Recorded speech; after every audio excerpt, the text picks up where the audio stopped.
He turned pro in 1976 at the age of 19.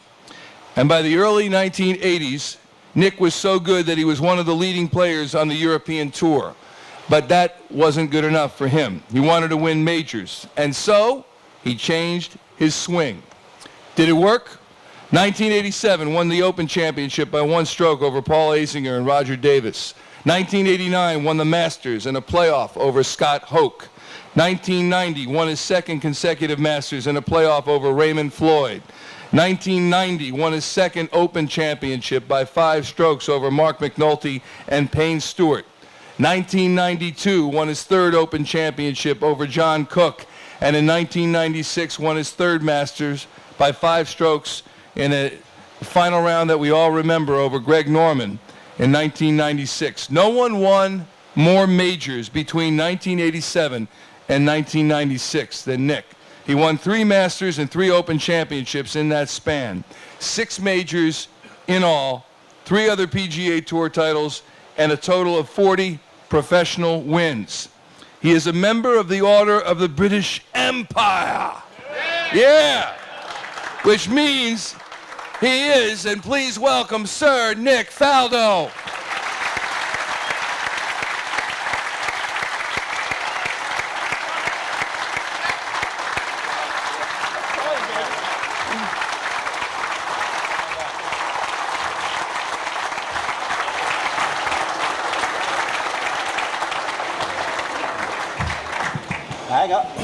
Here we go. Hang on, royalty hasn't sat down yet. There we go. Oh, good. Oh, that's not right. See, that's not right. Oh, Nick, I apologize. This is not your normal thread count on the chair. Yeah, I know, exactly. We're doing the best we can. This is lovely. It's little thin on the gold lace, isn't I'm it? sorry. Yeah. We'll work on that for next year. But we're thrilled that you're here. And actually, Nick said, please ask me, right off the bat, not what I had planned. He said, please ask me about Fanny Sunnison, my caddy. And there we go. All right. Let's start with that. It just can go downhill from there. You're giving away all my secrets. Okay. You're meant to feed that in. That's why we're here. Yeah, exactly. We want to hear them. Oh, no way. We'll start the evening with... hopefully some of you remember that I was one of the first to have a professional lady caddy in Fanny Sunnison, Swedish. Yeah, and... It was quite, everybody made a big song and dance out of it, but to us it was absolutely fine. We went off, she was a great, very professional.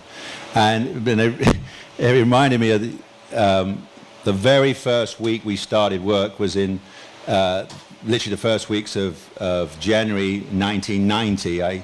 And we flew over to Orlando, to Lake Nona, to start practicing for the start of the season. And I was staying at the club then, and Fanny was staying at a hotel down the road, and I unpacked all my stuff, and I realized I'd left my toothbrush, forgot a toothbrush. So I said to Fanny, could you buy me a toothbrush, you see? So she said, sure. She goes back and then she calls it, what type of toothbrush do you want? She said, do you want one with hard bristles or soft bristles? Now, some of you get it. It's in England. These are bristles, you see. So I said, Fanny, I said, you can't say that. I said, exactly that. I said, in Britain, these are bristles. She said, you don't want the soft ones then. So I thought, we're going to do all right. We'll get on fine. How did the two of you meet that you would hire her as your caddy? At a toothbrush salesman store. There it is. Yeah. And with Something that, like that. Yeah. we move on. Yeah. All right, many of these kids from the first tee have sports idols that they try to emulate. Can you let us know who was your sports idol growing up and why? Mine was Bjorn Borg. Was my first guy I watched. And they've just done a fabulous HBO documentary. If you watched that, Bjorg, Fire and Ice. How cool was that? I got the last 45 minutes of it just the other day. I loved the way that he dealt with everything, how he was such a cool customer, and never met him through our era, only met him as you do at Buckingham Palace. Quite. Quite. Yeah, in about 96 or 7, he was playing a charity event at Buckingham Palace with McEnroe, on the back lawn, as one does with, Majesty. And so I met him finally there, and then so it's quite fascinating. And that man was, then I've later learnt how physically and mentally strong he was. He literally would hit balls all day. And then he'd pick up his friends and put them on his shoulder and run around the court, 100 times to train himself. And, he had some amazing mental strength. Bjorn Borg. Bjorn. Yeah. It strikes me that when I was about to come up here, and sometimes I do it before I go on the air, I get ready to get focused and get passionate and get... But in golf, you don't... In golf, that doesn't work, does it? No, you it have to doesn't. be calm. We have to do the opposite. We listen to psychology tapes and things like that, and meditate and get ourselves in the zone and get zenned out and all those sort of things. That kind of works. What did you do to prepare? Are you up? Are you there? I stayed awake. What did you do to prepare when you played? Did you really listen to tapes? No, it's funny. In my best time, in my best era, yes, I was listening to meditation tapes, that sort of things, visualizing the day, all that. And I do that twice. Once you do that twice a day, you do it in the morning and the evening. So it was. I was really exciting to be with, yeah. Mm-hmm. I'm sure. You've changed. What other sports did you play? I played everything, and I described myself, I was a sportsman looking for a sport. I did everything through school, and as you said, I then saw the Masters on television, and probably what struck me more was the color. I mean, I only got a television when I was 8, and I think we got a color television when I was 12. And so this was 13 and a quarter. I watched the Masters on TV and thought, wow, this is... And I literally went to my mum and dad next morning and said, I want to try golf. I knew nothing about it. And my mother says, well, you need a haircut first. So she got one of those Fortnum & Mason's, pudding bowls and stuck it on my head and cut around it and sent me off to the golf club. And I booked my 6 lessons with the assistant pro. And he said, okay. And I said, right, I'm ready. He said, no, you start tomorrow. First lesson's tomorrow. I said, I was ready. I wanted to start. So that's, and then the funny, interesting thing was my next door neighbor gave me 2 clubs. I didn't have any clubs gave me a 7 and 8 iron, and I went off and beat balls and had my 6 lessons. And then my parents bought me a half set of clubs for my 14th birthday in July, and they were called St. Andrews. Very interesting. And that was it. I played my very first round of golf on my 14th birthday, and an unfortunate thing through that was I'd practiced for 3 months, so I'd got over, topping it, shanking it, missing it. So actually I could play. I think I shot 63 or 4. No, sorry about Get out 80. Of here. 80. Well, I was just going to ask. I know I shot in the low 80s, something like, but I didn't know about it. I know I never forget, I 3-putted the 3rd green, and I said, that's stupid, I'll never do that again. And then, and I lost 3 balls, I think, but I didn't know the rules, I didn't know the penalties for that. So, but I know I hit it about 80 times, so it wasn't bad for first go. And how long did it take before the 80s turned into low 70s and 60s? I think pretty rapidly, a handicap getting cut, a 24. I think my first handicap cards I put in, of course, were for about a 12. And the club said, oh, no, we've got to put you starting at 24. It's good for you. And fine, 24, 18, and I got down. So pretty rapidly, the next part of my life was really, I was bitten. That was 14. By 15, I'd made the decision I wanted to be a pro golfer. And I decided, I wanted to leave school at 16. So that was a way you had to do it. In Britain, we didn't have scholarships or sports, opportunities like you have in America.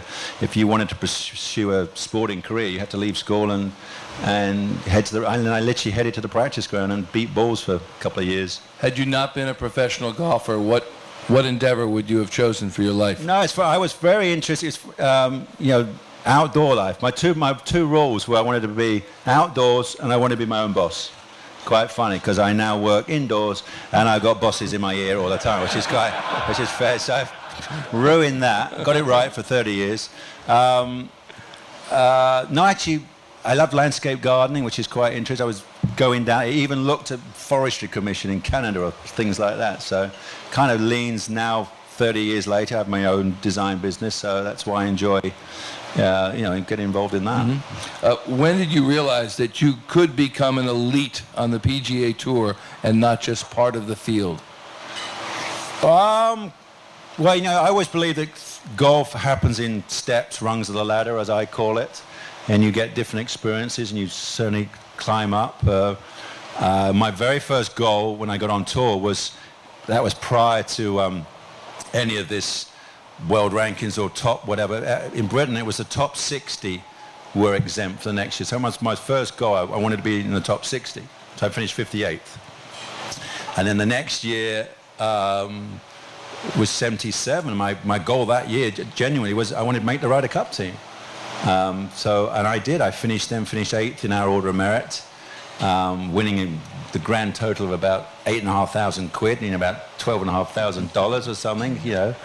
And I'll send the cat round afterwards for a whip round, you know. So, and that was really my biggest moment in my life, was, you know, making that Ryder Cup team. I played that at Lytham St Anne's, and in that era we were in transition of trying to avoid being hammered by, you know, the American team. So they only played 3 matches. They only played 1 foursomes, 1 four-ball, 1 singles, just 1 match a day, because we didn't want to get hammered. Because what happened the time before was the match was already over before the Sunday, you know. So a little embarrassing for the guys. But anyway, I had an unbelievable week. Partnered with Peter Oosterhuis, which is kind of cool that, you know, we can still tell those stories together. Day 1 we played Ray Floyd and Lou Graham. We were 3 down after the front 9, and we won that 2-1. Next day, I've got Jack Nicklaus and Ray Floyd, and I'm a 20-year-old kid, and Jack's my idol and everything. That was probably the very first time I've ever spoken to him. I'd watched him play at a few Opens, and so you can imagine I was petrified. And the hilarious thing was I was long in those days. I mean, I had one of those original, you know, Al Dilla, when they first started graphite, and this was like a licorice stick, and it had about 7 degrees torque on it. You could literally twist the head around, and I could, with my temper, I could hit this thing. I hit it 20, 30 yards past Jack, and I never forget standing in the fairway thinking, "Don't look back, don't look back." He's looking, don't look back. And so, anyway, I beat Jack and Ray with Peter. We beat them 2-1, and then the next day I play Watson, who's the Open champion, and I beat him but 1 up. And I never forget, because I was then carted off to do radio and TV. It was the very first time I'd ever done like radio and TV, and I guess that was the start of you know, fame. Yeah.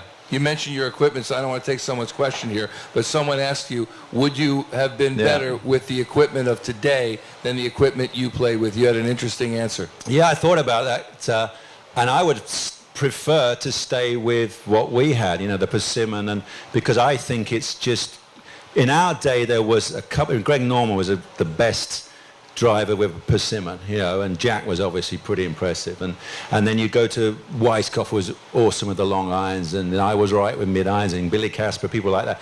So you could, it was only 1 or 2 in each department. Now, because of technology, I mean, so many players can hit a driver 300 yards. In our day, they couldn't, and the accuracy is, and if you mishit it, so what? It goes 6 yards shorter than, if you mishit a Persimmon, as we all can probably remember, how it used to hurt your fingers, didn't it? And the ball would be at 210 in the rough down the right or somewhere, and so I would have preferred to stay with equipment that was difficult, because, you know, I'd hit millions of golf balls, so I felt I was a better ball striker than him. I take it Jack was your idol?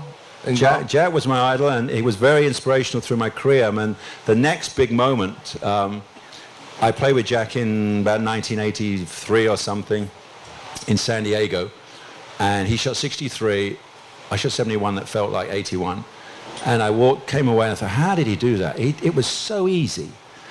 You know, I didn't get it, and about 2, and then it clicked how he played, and he talked later how he could shape the ball and make, you know, if the pin was on the left, he hit it in the middle of the green and just tipped it.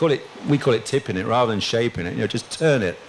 So if it came off, obviously it was close. If it didn't come off, it was in the middle of the green. If he did anything drastic, maybe it's on the other side of the green. Get me? So his margin of error, he never really missed greens left or right. And I worked that out. That's when I started to work on my swing and wanted to learn to shape the ball. And it didn't work. And it's quite funny, because I was at Muirfield Village in 1985, and I just missed a cut. I couldn't play it. I was lost. And that's when I met David Ledbetter, and I'd actually met David before, but he was there that week. I said, right, I'm ready. throw the book at me, and he did. And 2 years later, I closed the book. You know, I literally rebuilt my swing over. I used to hit I used to hit 5 buckets of ball a day, 5 buckets of balls a day, but they were the big buckets. You know, the ones that got 300 balls in. Oh my! I tell you, yeah. Your hands.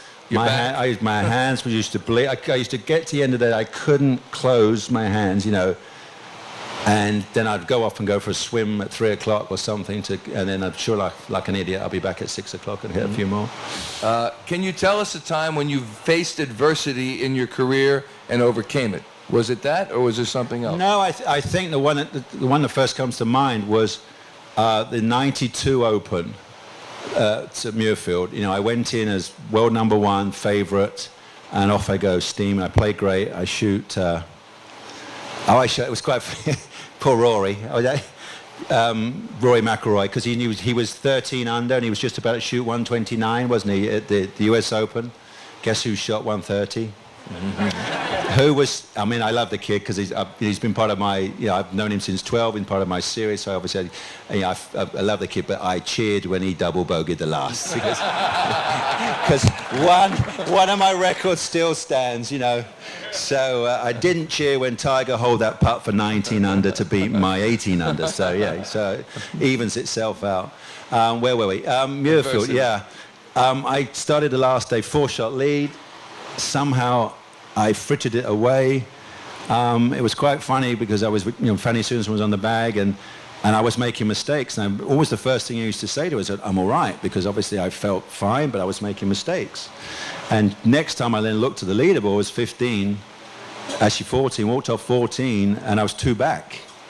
So suddenly, and I gave myself a good talking to on the way to the 15th tee, and I said to myself, you better play the best 4 holes of your life.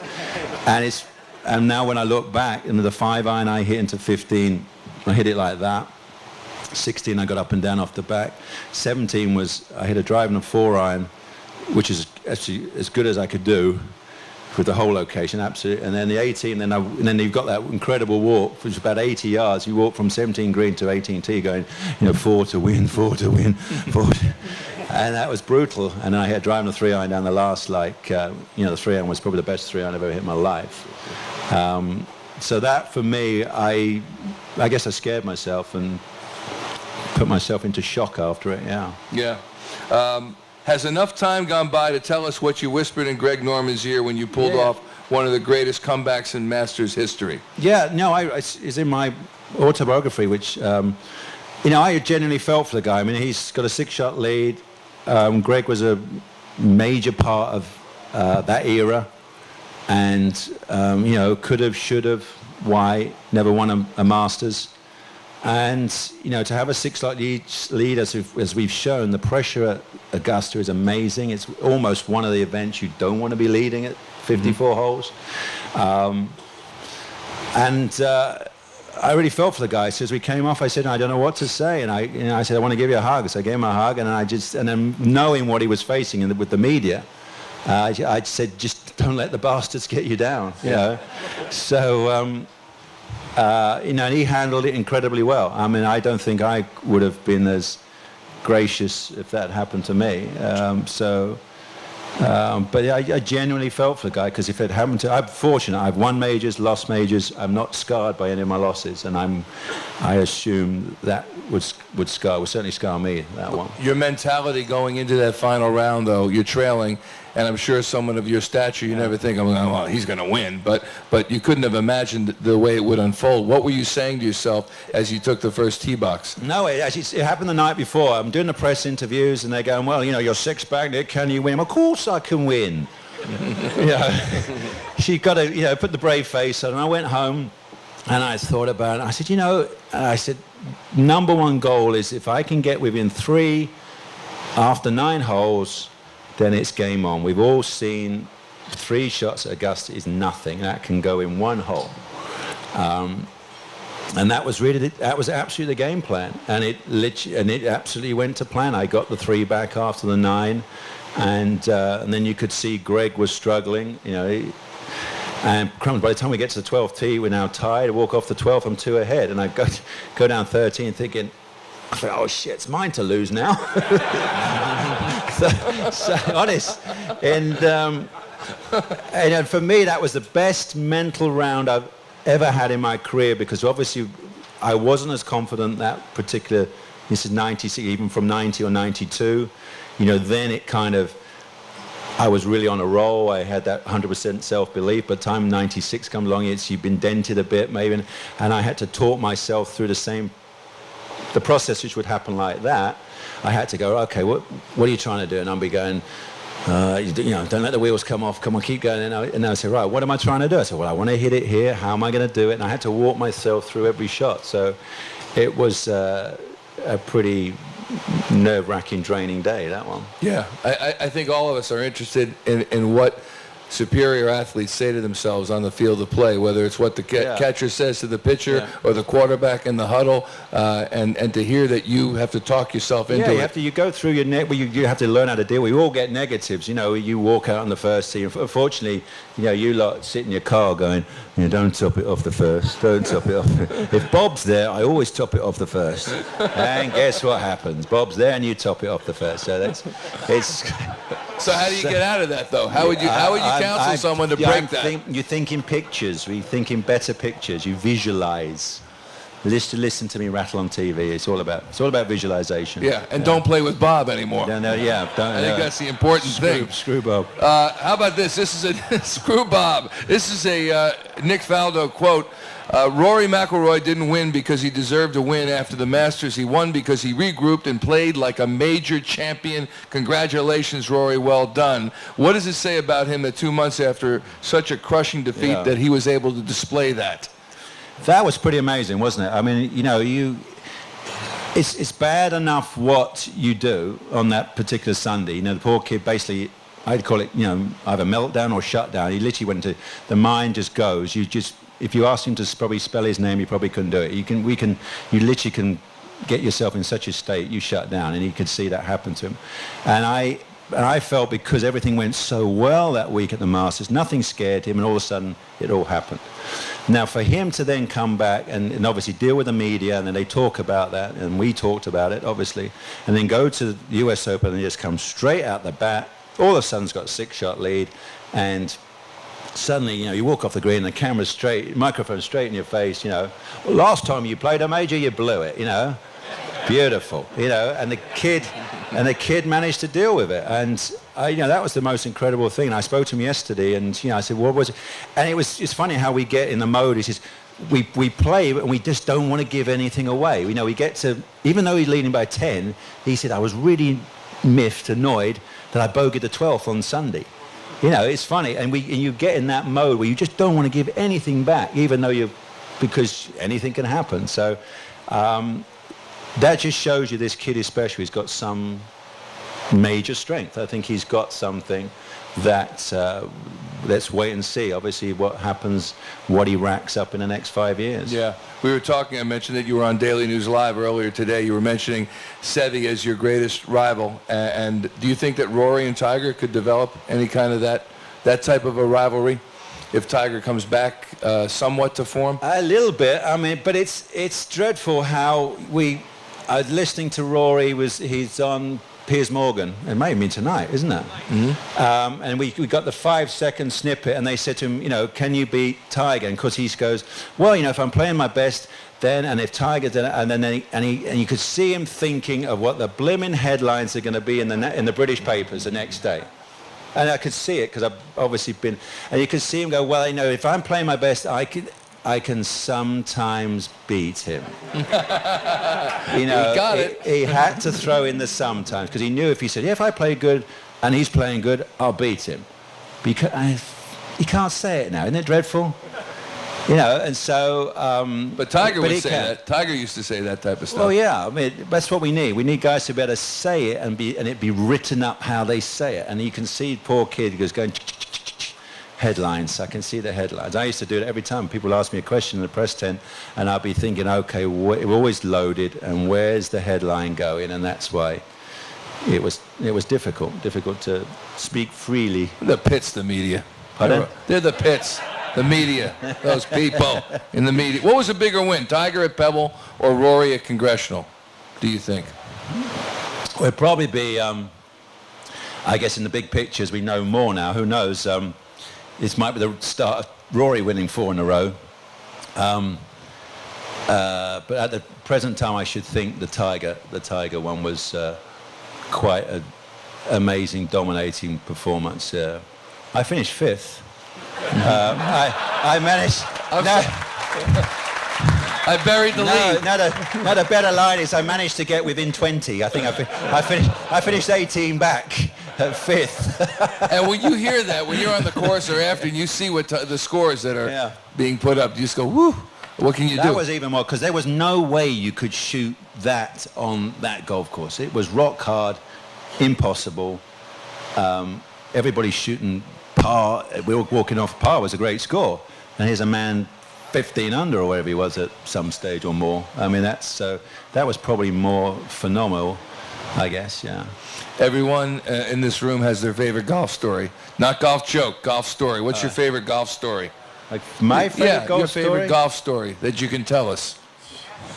Or even that you can't tell us, maybe. No, we can't tell you. I'll think of one. You can't throw me something. I'll think of one as we go. Okay, how about, all right. How about this, and we talked about this on the show earlier, when you were at Pebble, it's pouring rain, and John Daly is struggling with his stroke, and it's you came out, you were with the Golf Channel at the time, and he was struggling mightily, and you really felt badly, it seemed like, genuinely badly for. No, I didn't. I was going out to talk to the Hollywood celebrities. I see. And then I misconstrued that. Somebody collars me from the Golf Channel and says, "Give Daly a lesson." I'm like, "Oh, gee, all right." Yeah. How did it work? How did he take it? He found all my thoughts and visions fascinating, but they didn't make it to the first tee. There you go. There you go. How about this for everybody in the room? If someone was just starting to golf, or even not, the golfers here, what are the most important things to get right in the golf swing? The basics. The greatest thing about this game is whether you're a beginner or you're the best in the world, the fundamentals still stack up, don't they? You've got to have a decent grip. The biggest one for amateurs, club members, is alignment. That is the one that, obviously we played the dreaded Pro-Am every week for 35 years. And it used to amuse me. Well, I helped it amuse me, because, a guy would hit it straight right in the trees, and I'd say, good shot. Mm-hmm. Why not? And then I'd, rearrange my jaw, and I say, well, that was the way you're aiming, you idiot. Exactly. So how can I help you? And so that was number one, where amateurs haven't got a clue where they're aiming. That's really number one. And then the other one is swallow your pride, because you cannot hit a 7-iron 195, okay? And the funniest thing would be, you go and play a par 3, it'd be 195, and the guy would say, oh, I'll play a par 3 at my home course, and it's 195, and I always hit a 7-iron. I said, well, it's down the mountain, and this one's going that way. I said, Can't do it. Great entertainment. Oh, no, here we go. Here we go, my story. Oh, True. I went to, Flint Pro-Am, first hole, playing with 3-ball, 4-ball. Old boy, seriously, he's over 80, takes a 10 up the first. And I think, damn it, I've got to be nice to him. I've got to give him a lesson. Try and be helpful. So we're in the middle of the second fairway. And I said, now what you've got to do is you've got to try and get your weight over onto your right side. I said, so I'm trying to show him this. He said, well, I'm having problems because my I've had hip replacement in, and it's stiff, it's stuck. Now I can't get the weight over. I said, all right, don't worry about that. So I said, well, when you get to the top, then you've got to turn, you've got to pull with the left shoulder. He said, well, I've got one of those new titanium. Honest, true as I sit here, I've got a titanium rotator cuff fitted. Right here, I said, it's chilly, it's cold, and I can't get the thing to go. I said, all right, okay, don't worry about that. I said, well, try your best to just keep your eye on the ball, just watch the ball as you go through impact. He says, well, I've picked up the wrong glass, I've got the Weiss bifocals. He said, I can't focus. I said, apart from that, everything's okay. And he went, pardon?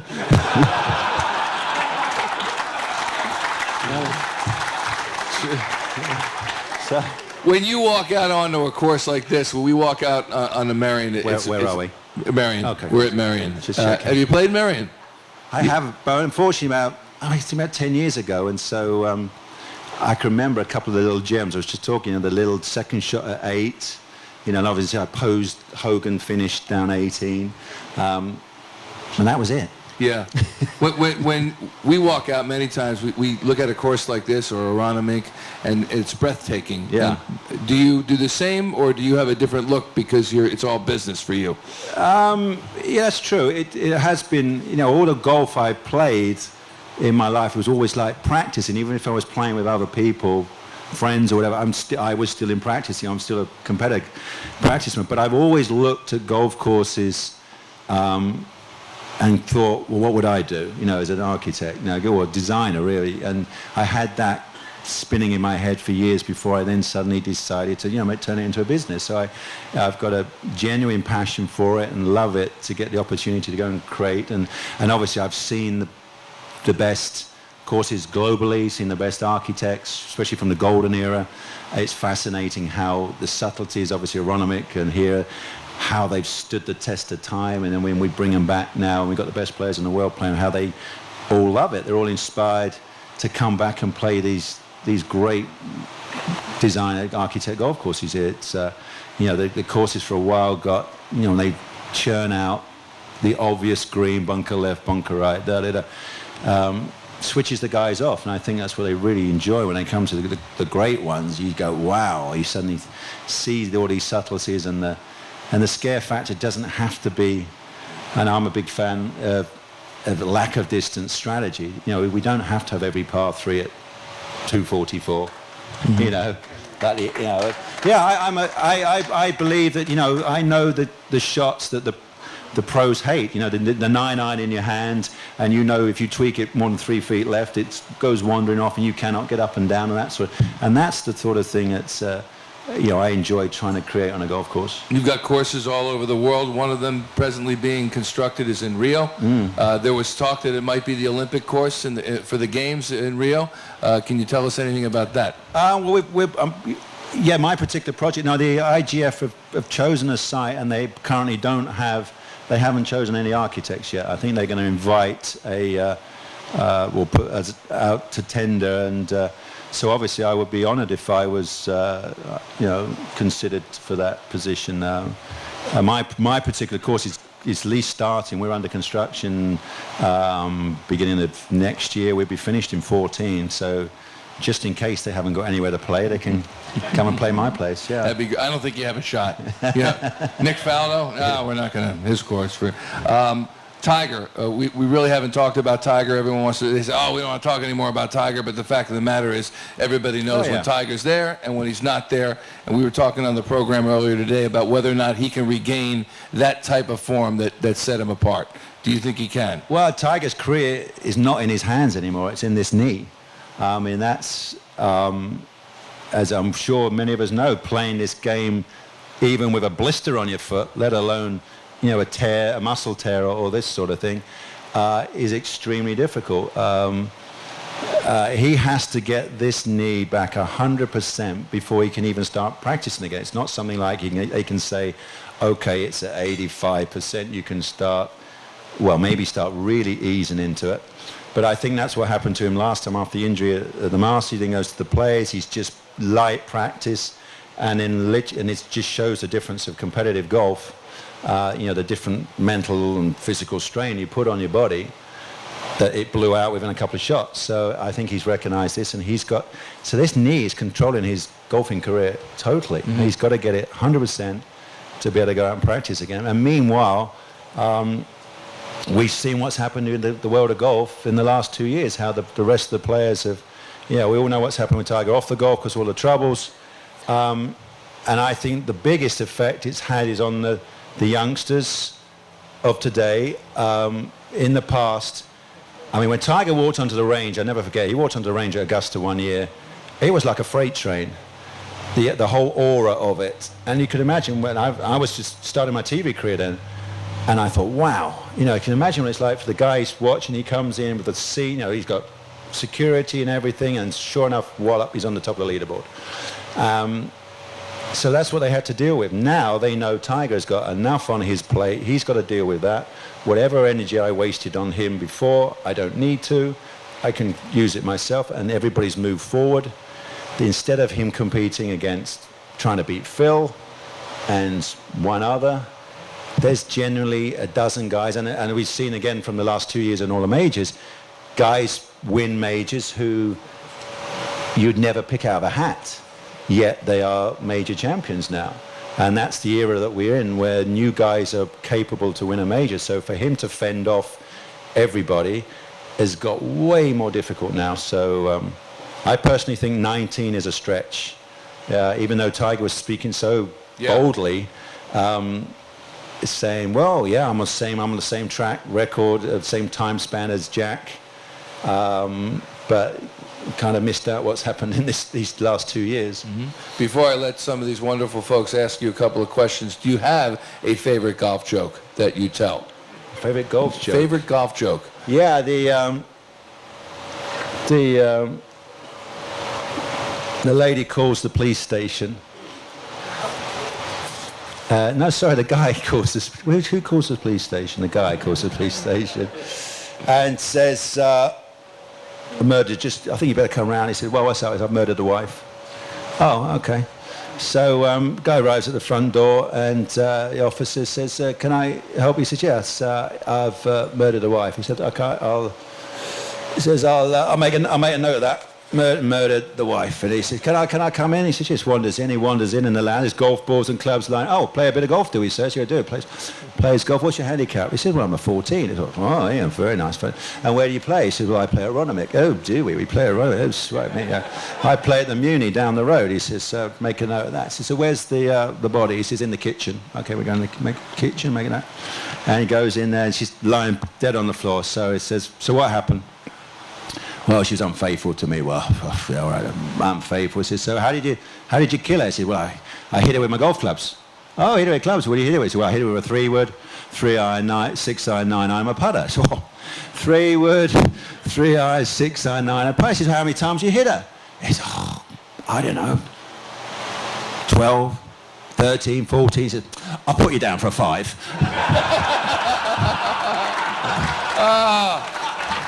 Nick Faldo, everybody. Sir Nick Faldo.